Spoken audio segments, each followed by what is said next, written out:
204페이지부터 이제 3번 물권의 일반적 효력에서 우선적 효력이라는 말이 나오는데요.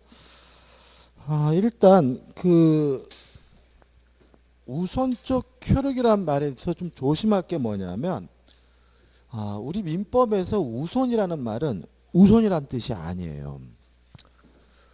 우열이 존재한다 이런 의미가 됩니다. 그래서 예를 들어서 우선 변제권이 있다 그러면 우선에서 돈을 받는다는 말이 아니라 우열에 따라서 순서에 따라서 돈을 받는다는 의미에 불과해요. 그래서 2번 보시면 물권 상호간의 우선적 효력이라고 했죠. 이거를 다른 말로 하면 물권 상호간의 우열 이렇게 되는 거예요. 그래서 우리는 앞으로 우선적 효력 그러면 우선이란 말이 나오면 우열이 존재한다 이런 의미로 이해하면 되고요. 일단 원칙해가지고 성립된 순서에 따릅니다. 그래서 먼저 성립한 물권이 우선하고요. 늦게 성립한 물권은 열등하고요. 예외 가지고 기억, 점유권은 우선적 효력이 없다라는 말은 점유권은 우열이 없다는 뜻이고요. 니은번 소유권과 제한물권이 충돌하게 되면 이때는 제한물권이 우선하고요. 소유권은 열등하게 되고요. 그 다음에 3번에서 채권에 우선하는 효력인데 이것도 그냥 밑에 내용 안 읽어보셔도 돼요. 보지 마세요. 그죠? 예외적인 건 안 보셔도 되고 물권과 채권이 충돌하게 되면 원칙적으로 물권이 채권에 대해서 우선한다. 이 정도만 기억하시면 되고요. 우측에 보시면 중요한 게 나오는데 물권적 청구권이 나오고 있습니다. 대단히 뭐죠? 중요한데 일단 개념부터 좀 생각을 해봐야 돼요.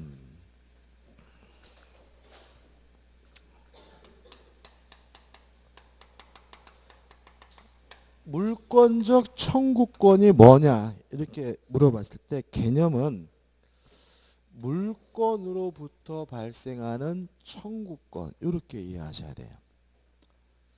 종류는 세 가지입니다. 누가 가져가면 돌려다오 반환을 청구할 수가 있고요. 또 방해를 하고 있다면 방해 제거를 청구할 수가 있고요. 방해할 염려가 있다면 방해 예방을 청구할 수 있거든요. 우리 교재는요. 요 종류 가지고 개념을 서술하고 있어요. 근데 이건 종류고 개념은 뭐예요? 물권으로부터 발생하는 청구권이 뭐예요? 물권적 청구권이에요. 이렇게 이해해야 우리가 무엇과 구별할 수 있냐면 채권적 청구권과 구별할 수가 있거든요. 채권적 청구권은 채권으로부터 발생하는 청구권을 말해요. 그러면 시험 문제가 두 가지 형태로 나오는데 첫 번째는 물권적 청구권이냐 채권적 청구권이냐를 구별하라는 문제가 출제가 돼요. 어떻게 구별하냐면 물권 청구권은 물권으로부터 발생하는 청구권이기 때문에 물권이 있는 사람이 청구하고 있다면 그 사람의 청구권은 뭐예요? 물권적 청구권이고요. 이에 반해서 물권이 없는 사람이 청구하고 있다면 그 사람의 청구권은 뭐예요? 채권적 청구권인 거예요. 따라서 다음 중 물권적 청구권인 것을 이렇게 물어보면 물권이 있는 사람을 찾으면 되고요. 다음 중 물권적 청구권이 아닌 것은 채권적 청구권인 것은 이렇게 물어보면 물권이 없는 사람을 뭐하면 돼요? 찾으시면 되는 거예요. 예를 들어서 갑이 소유하고 있는 요 A 건물에 대해서요. 을과 매매 계약을 하고 을이 갑에게 대금을 다 줬어요. 그러면 을은 갑에게 내가 너하고 매매 계약을 하고 돈을 다 줬으니까 이전 등기해달라고 하고 등기를 청구할 수가 있겠죠. 이때 을의 등기 청구권은 물권적 청구권입니까? 채권 청구권입니까? 채권이라는 거죠. 왜냐하면 매매 계약을 했고 대금을 다 지급했더라도 을에게는 아직 뭐가 없어요? 소유권, 물권이 없죠. 자, 이때 을의 등기 청구권은 뭐가 되는 거죠? 채권적 청구권이 되는 거죠. 감 잡히시죠? 갑이 을과 만나가지고요. 매매 계약을 하고 갑이 을에게 이전 등기를 해준 후에 갑이 사기당했다는 이유로 요 매매 계약을 뭐 했냐면 취소를 했어요. 매매 계약이 소급해서 무효가 되고 매매가 무효면 무엇도 무효가 돼요? 등기도 무효죠. 그럼 갑의 입장에서 을에 등기가 무효니까 네 등기를 말소해다오. 말소 등기를 청구할 수 있겠죠. 이때 갑의 등기 청구는 물권적이에요? 채권적이에요? 물권적이죠. 을의 등기가 무효라는 말은 누구 거죠? 갑. 갑에게 뭐가 있어요? 소유권, 물권이 있죠. 이런 행동하지 마세요. 말소 등기는 물권적, 이전 등기는 채권적. 그게 아니에요. 둘 다 물권적일 수도 있고 뭘 수도 있어요? 채권적일 수 있는데 물권이 없는 사람이 청구하고 있다면 그 사람의 청구권은 뭐예요? 채권적인 거고 물권이 있는 사람이 청구하고 있다면 그 사람의 청구권은 뭐예요? 물권적인 거다. 꼭 기억해 두시기 바라고요. 그래서 잠깐 보시면 의 나와 있고 종류에서 반환 청구, 방해 제거, 방해 예방이 나오고요. 중요하지 않습니다. 이거는 보면 이제 공부를 할 때 처음에는 이제 뭐가 중요한지 모르니까 반환 청구, 방해 제거 이렇게 외우시거든요. 근데 의미 없어요. 이게 이 세 가지로 또 명칭으로 또 맞춰주는 것도 아니기 때문에 민법의 규정에서 우리가 앞으로 배울 내용이 나와 있죠. 이거는 앞으로 배울 내용이니까 안 봐도 되고 하단에 보시면 이제 206페이지 상단에 뭐가 나오죠? 3번이 나옵니다. 자, 물권 청구권이 물권일까요? 채권일까요? 성질입니다. 물권 청구권은 물권이겠어요? 채권이겠어요? 채권이라는 거죠. 자, 왜냐하면 물권 청구권은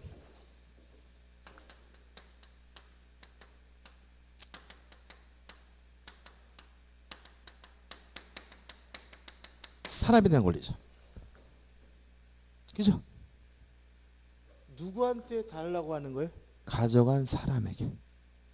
누구한테 방해 제거해 달라는 거예요? 가져간 사람에게. 다시 말하면 물권 청구권은 물건에 대한 권리가 아니라 뭐예요? 사람에 대한 권리인 거예요. 또 물권 청구권은 지배권이 아니에요. 반환 청구권이 있다 그래서 만족이 생기나요? 그쪽에서 어떻게 해요? 돌려줘야 비로소 뭐가 생겨요? 만족이 생긴다는 말은 물권 청구권은 뭐가 아니에요? 지배권이 아니고 타인의 뭐가요? 협력, 이행이 필요하다는 거죠. 따라서 물권 청구권은 물권이 아니라 뭐예요? 채권인 거예요. 기본적으로는. 다만 이 채권이 어디서부터 발생하고 있냐면 물권으로부터 발생하고 있기 때문에 순수한 채권은 아니고 특수한 채권이라고 이해를 해요. 기본적으로 뭐예요? 채권인데 무슨 성질도요?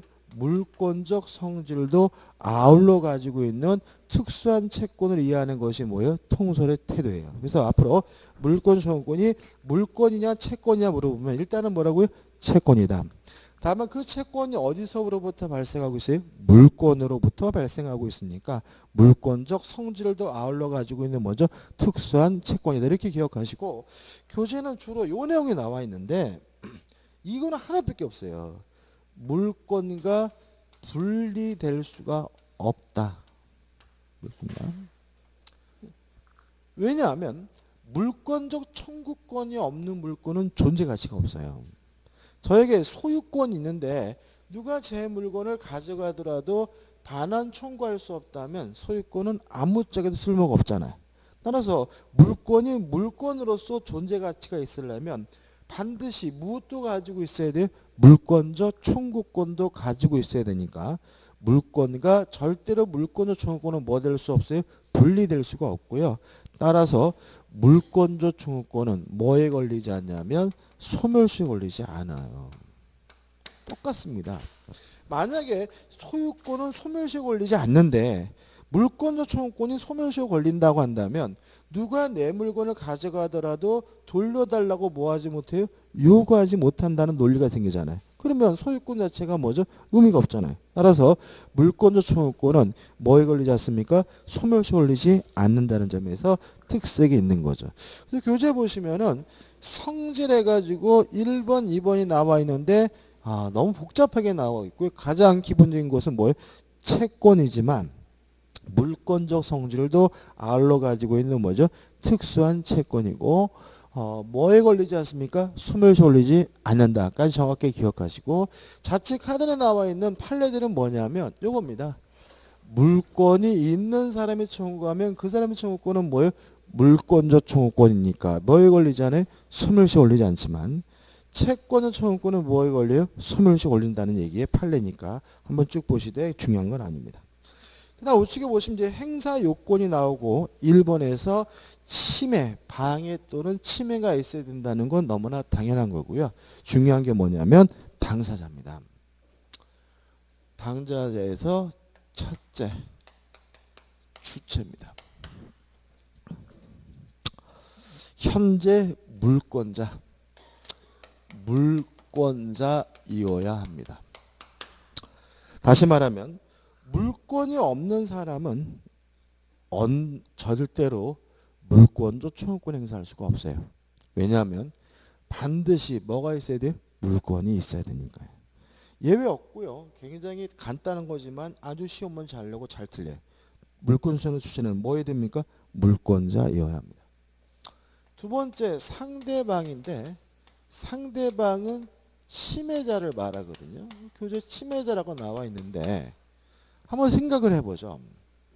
제가요 오래간만에 런닝을 빨아가지고 옥상에다 널어놨는데 바람이 불어서 옆집 마당에 떨어졌어요. 그럼 저는 옆집에 가서 아줌마 제 런닝 좀 주세요라고 요구할 수 있겠죠.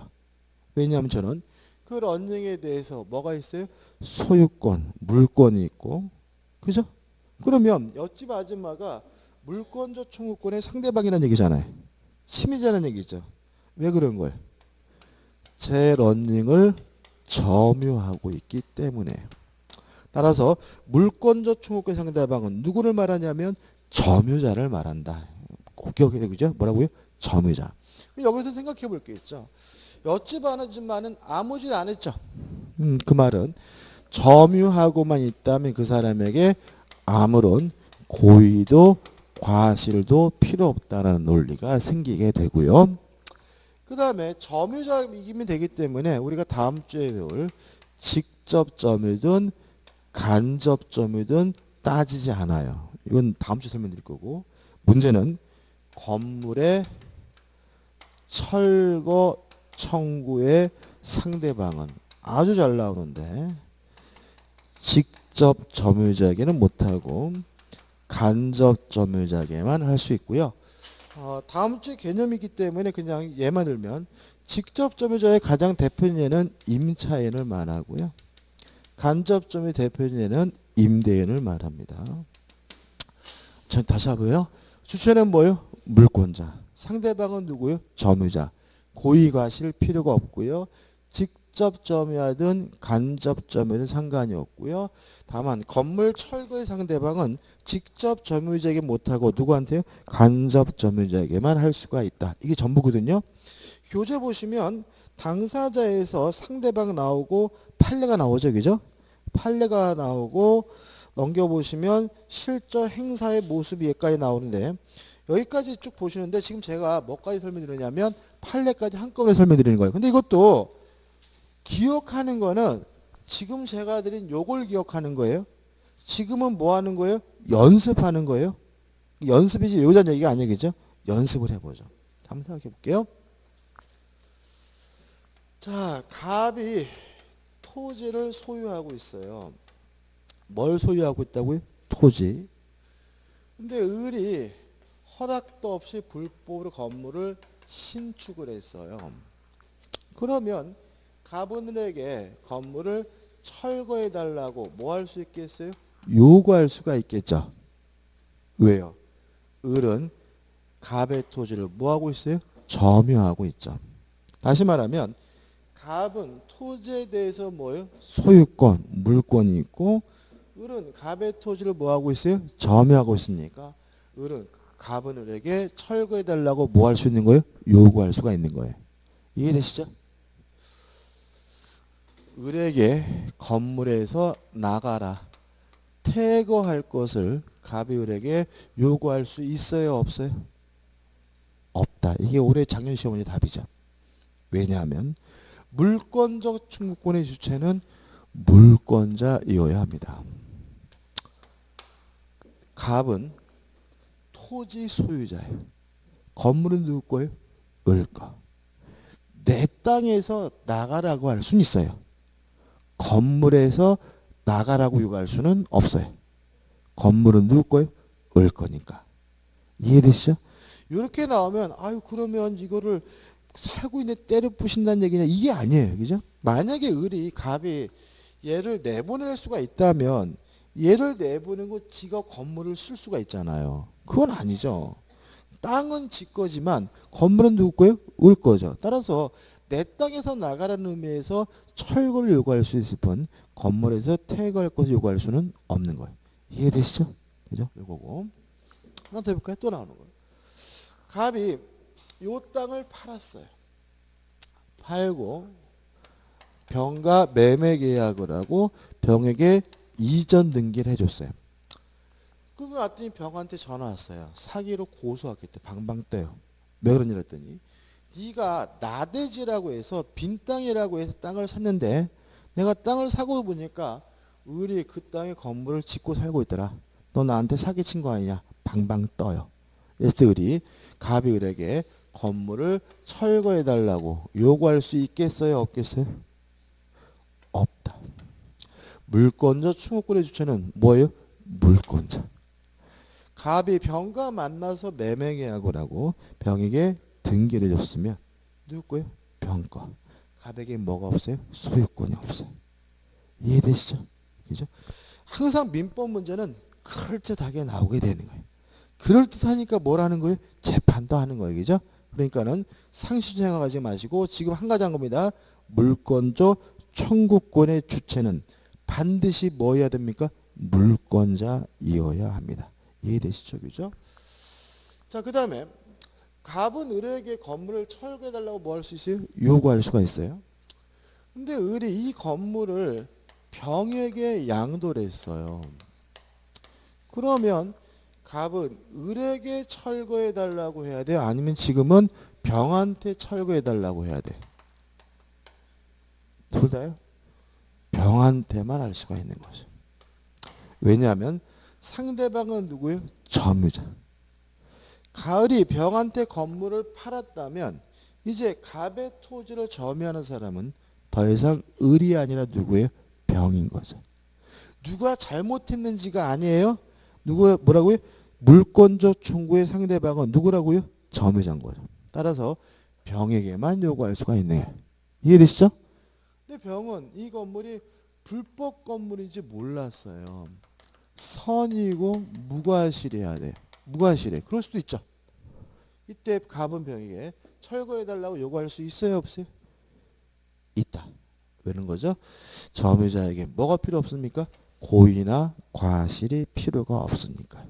이해되시죠? 그죠? 그죠? 물론 병이 엄청 피해를 보겠죠? 그래도 할 수 없어요.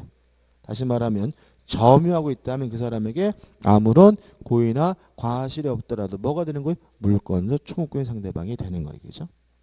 예를 좀 바꿔볼게요. 건물이 있습니다. A라는 건물이 있는데 이 건물을 갑이 소유하고 있는데 을이 불법으로 그 건물에 살고 있어요.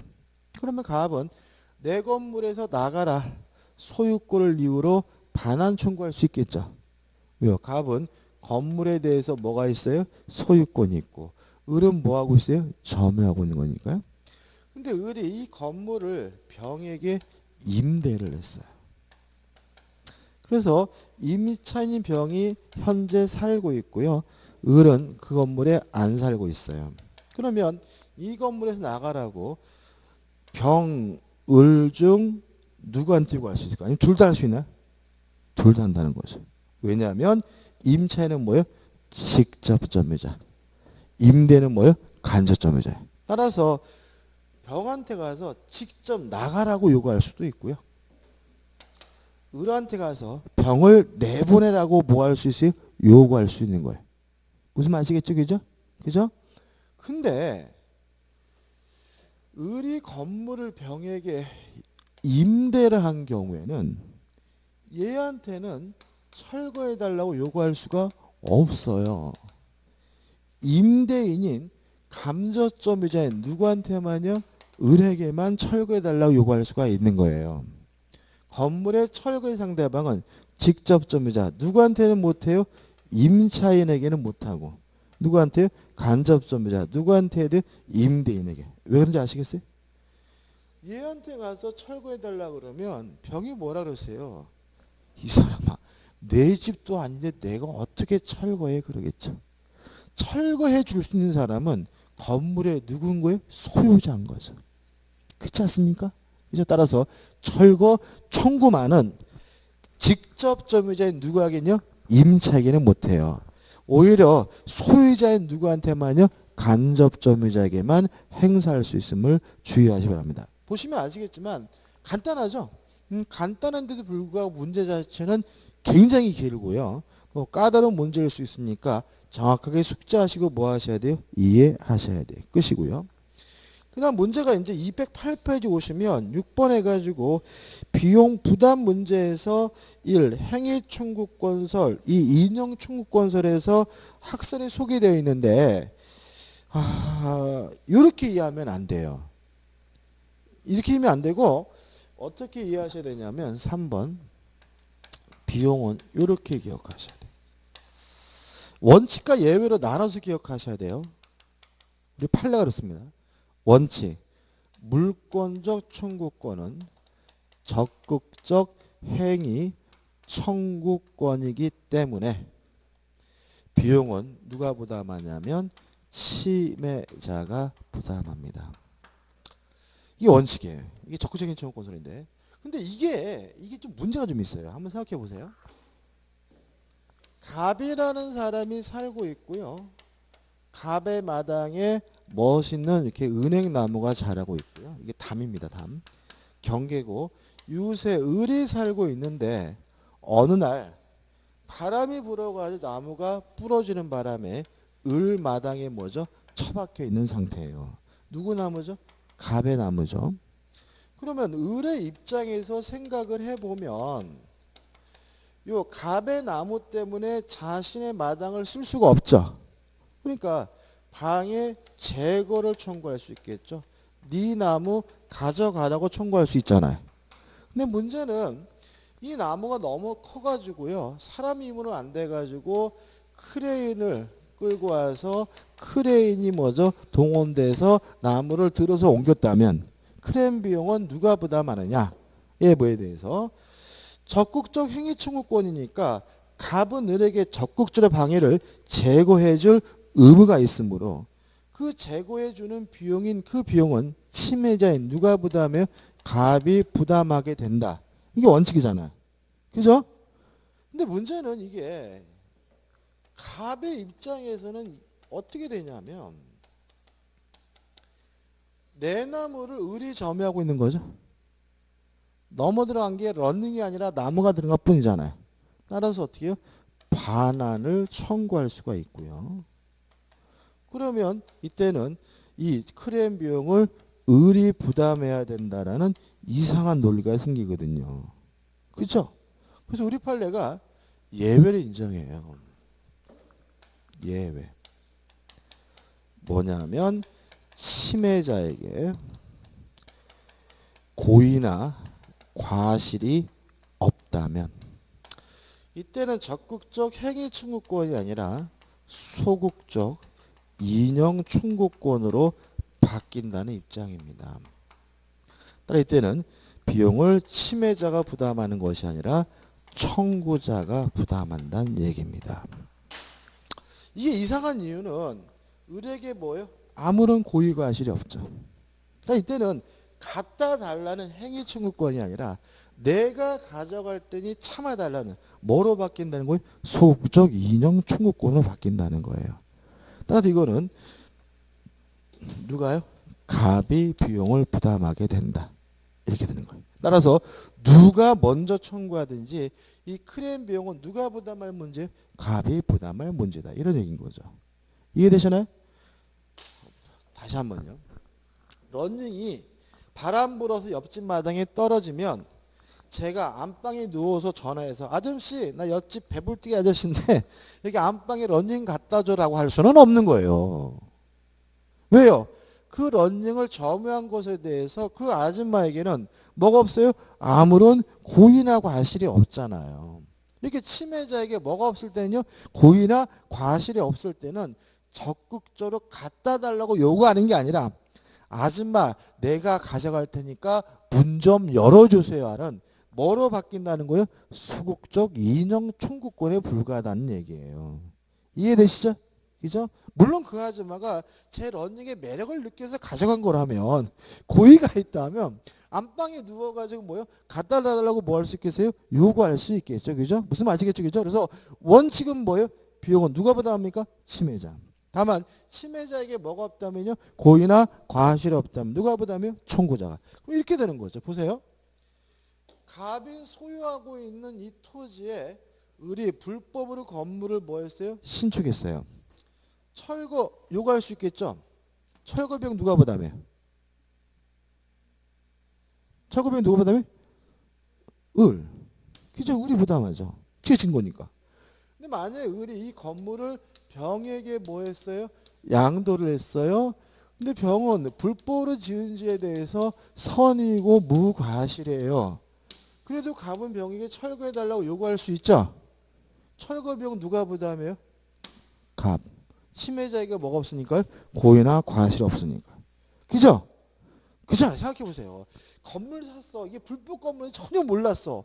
그래서 건물을 때려 부시는 것도 억울해 죽겠는데 철거 비용까지 나한테 내라 그러면 어디 갑니까? 남대문 가서 불 지르고 싶잖아요. 그죠? 따라서 침해자에게 뭐가 없다면요? 고의나 과실이 없다면 때려 부셔달라는 게 아니라 내겨 뚜려 때려 부실 테니까 참아주십시오 하는 뭐로 바뀐다는 거예요? 소극적 인형 청구권으로 바뀐다는 거고요. 이때는 뭐예요? 청구자 그 비용을 부담하게 된다는 얘기죠. 이해되시죠? 이렇게 원칙과 예외로 나눠서 정리하셔야 돼요. 그래서 1번이 뭐예요? 원칙. 2번이 뭐예요? 예외. 언제요? 침해자에게 뭐가 없을 때요? 고의나 과실이 없을 때죠.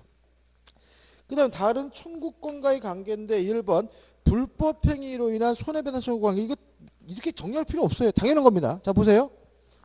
침해자에게 뭐가 있다면요?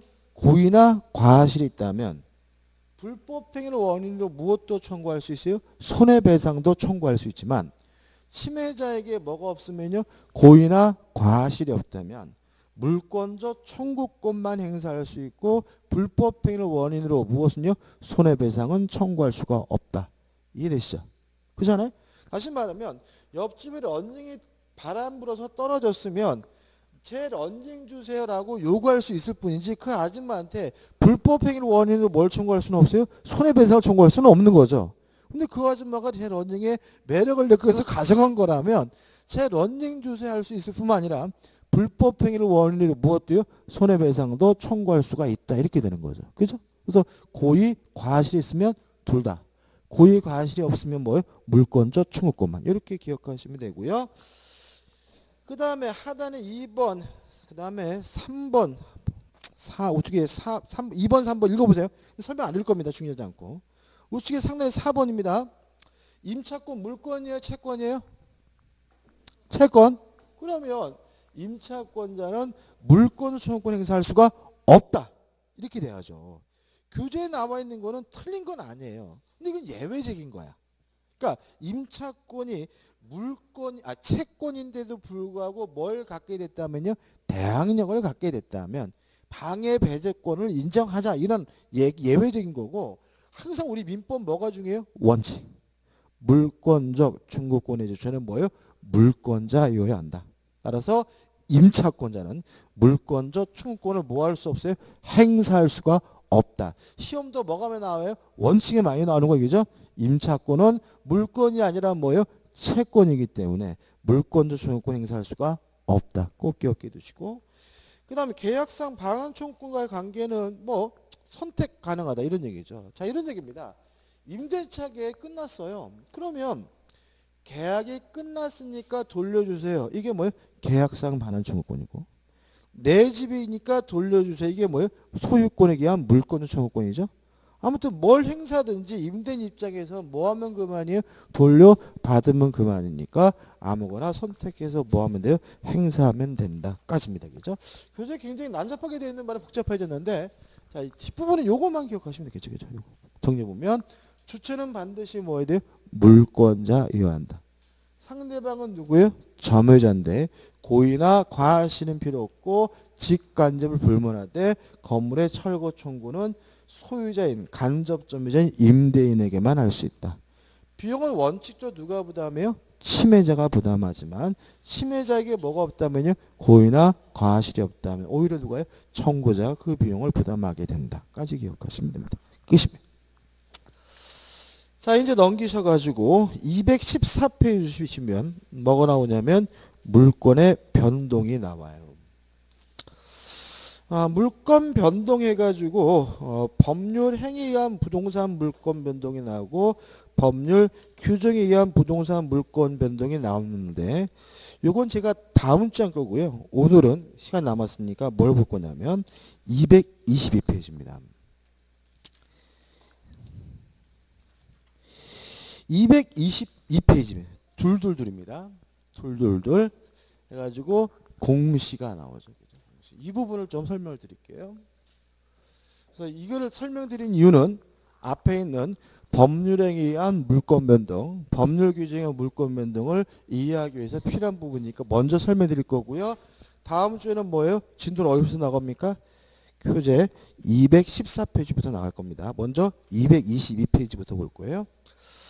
일단 물권 변동과 공시에서 1번 뭐가 나오냐면 공시 원칙이란 말이 나오죠. 좀 생각을 좀 해봐야 돼요.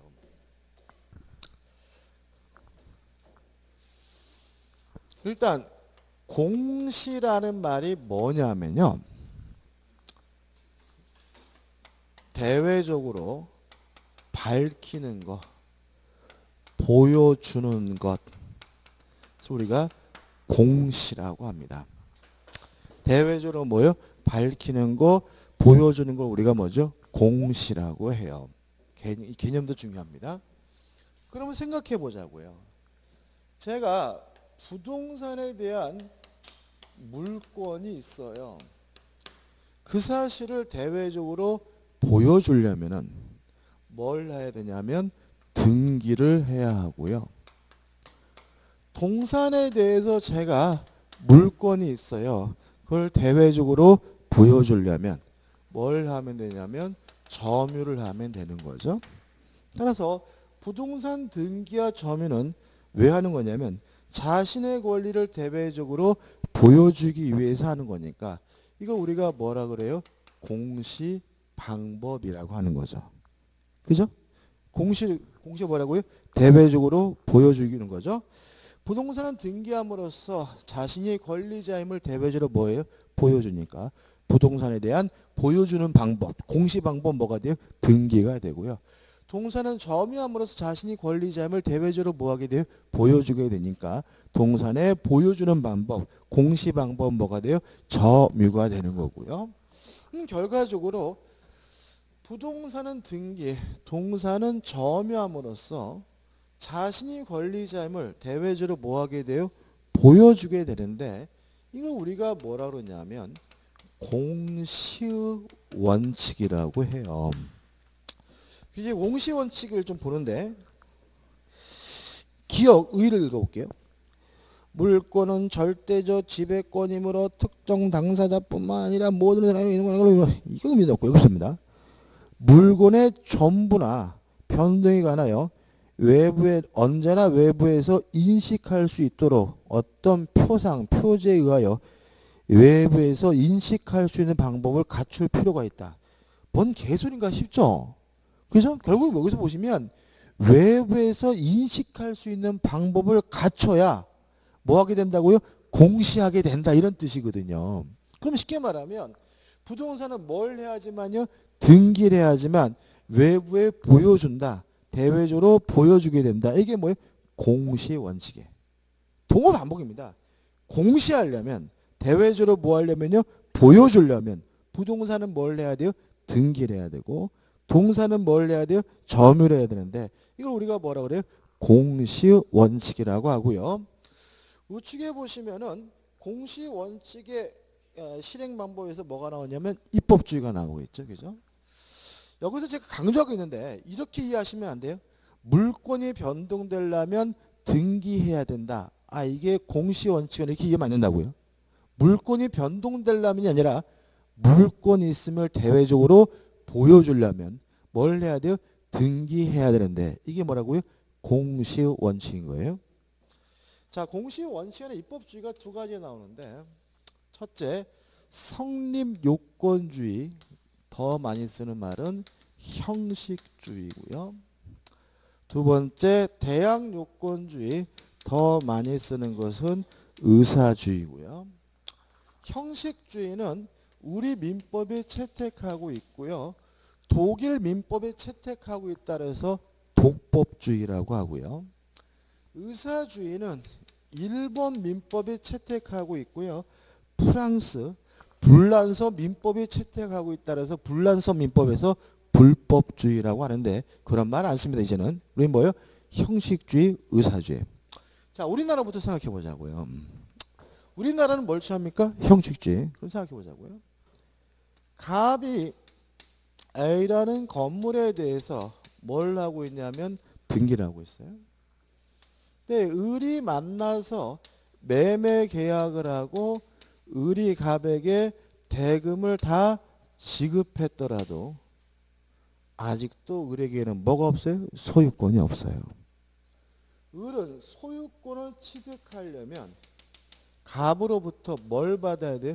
이전 등기를 받아야 비로소 뭘 가져요? 소유권을 취득하거든요. 그러면 을의 입장에서는 소유권을 취득하기 위해서는 등기라는 특별한 형식을 갖춰야 소유권을 취득한다. 그래서 이거 우리가 먼저 형식주의라고 하는 거고요. 갑에서 을로 소유권이 넘어오려면 물권 변동이 성립되려면 뭐가 필요해요? 등기가 필요하니까 이 형식주의를 다른 말로 뭐라 그래요? 성립요건주의라고도 하는 거예요. 다시 한번요. 자, 우리나라는 뭘 해야죠? 등기를 해야 소유권을 갖습니다. 따라서 소유권을 취득하기 위해서는 등기라는 특별한 형식을 갖춰야 되기 때문에 뭐라 그래요? 형식주의. 소유권이 넘어가려면 물권 변동이 성립되려면 뭐가 필요해요? 등기가 필요하기 때문에 이걸 뭐라 그래요? 성립요건주의라고 하는 거예요. 이에 반해서 의사주의는 그렇지 않습니다. 갑이 A라는 건물을 가지고 있는데요. 자기 앞으로 등기를 하고 있는데 을과 만나가지고 매매 계약을 했고요. 을이 갑에게 대금을 다 줬어요. 그랬더니 그 갑이 웃으면서 이제부터 네 거다라고 하면 을은 소유권을 가져요. 다시 말하면 등기를 안 해도 갑에서 을로 소유권을 넘겨준다는 의사의 합치만 있으면 그것만으로 을은 뭘 갖게 되느냐면 소유권을 갖게 돼요. 그리고 우리가 뭐라 그래요? 의사주의라고 하는 거죠. 그럼 여기서 생각해 볼 게 있는 거죠. 뭐로 등기하느냐? 등기 안 해도 을은 뭐가 있어요? 소유권이 있죠. 근데 문제는 등기 안 하고 냅두면 갑이 이거를 또다시 병한테 팔아먹고 병한테 이전 등기를 해줘 버리면 을은 자신의 소유권을 가지고 병에게 뭐 하지 못하냐면 대항하지를 못해요. 따라서 을이 등기하는 이유는 소유권을 취득하려고 등기하는 게 아니라 병에게 대항하기 위해서 등기하는 거다라고 해서 의사주의를 다른 말로 뭐라 그러냐면 대항요건주의라고 하는 거예요. 다시 한번요. 등기 안에도 뭐만 있으면요? 의사의 합치만 있으면 그것만으로 소유권을 갖는다. 의사주의. 다만 등기를 해야지만 제3자에게 대항할 수 있다. 그래서 우리가 뭐죠? 대항요건주의라고 하거든요.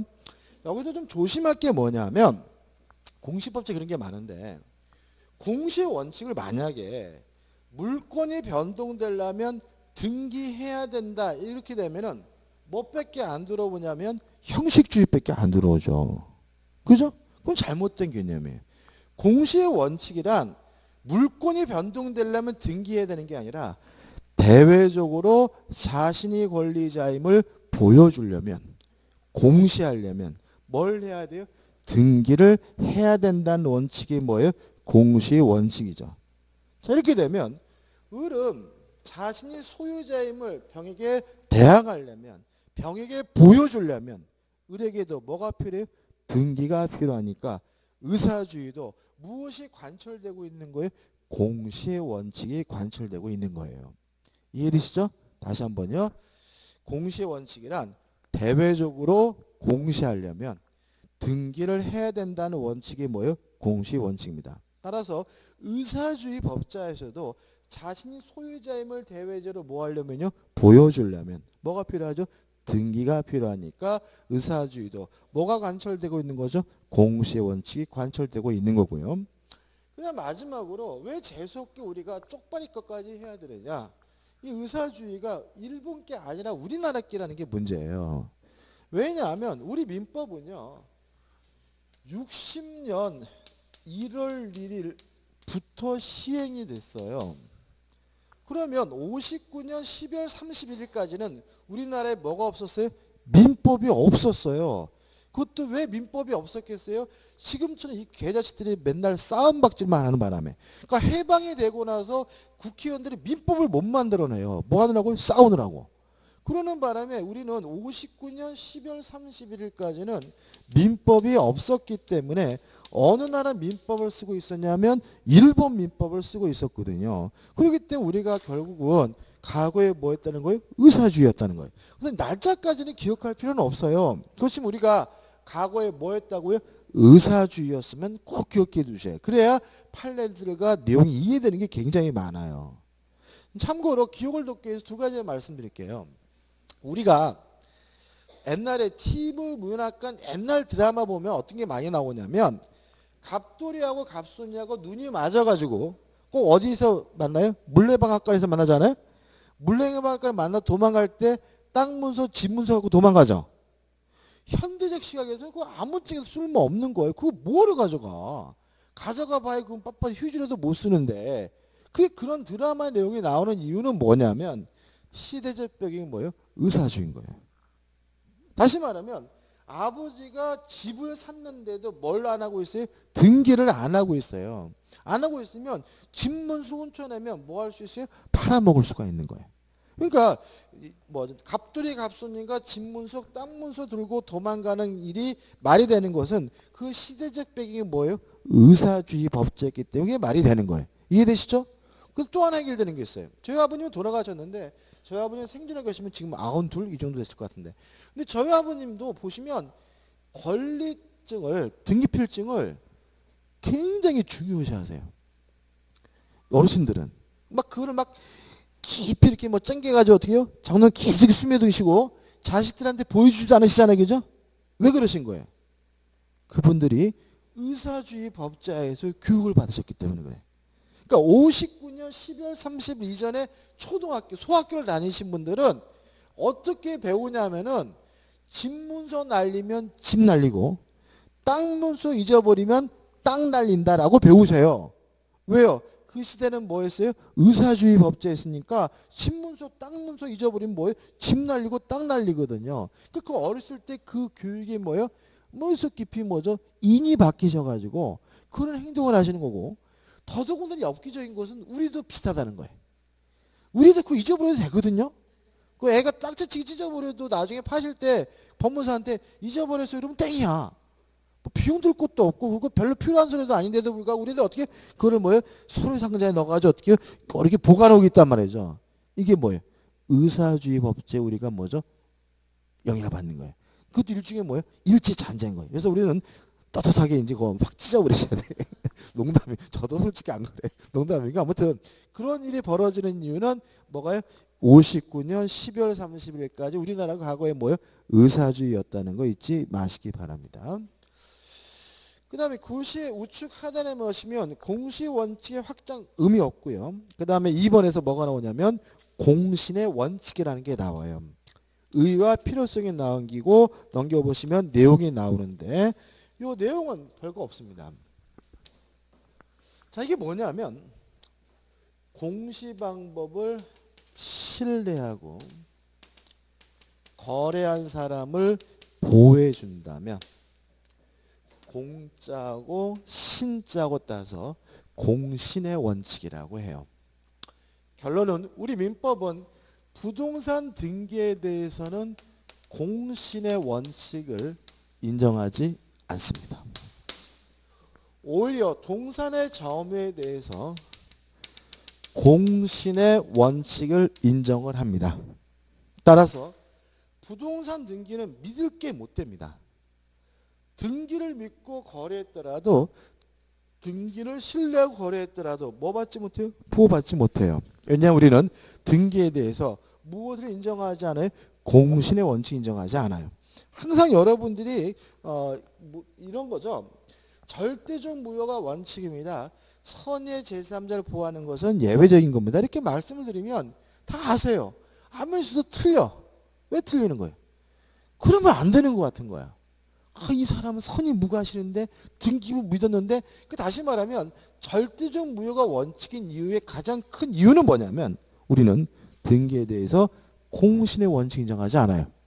따라서 등기가 무효라면 그것을 믿고 거래한 때 하더라도 뭐 받지 못합니까? 보호받지 못한다는 거 꼭 기억해 두셔야 되고요. 오히려 동산의 점유에 대해서는 공신의 원칙을 인정하는데 이 동산의 점유에 관한 공신의 원칙이 선의 취득이에요.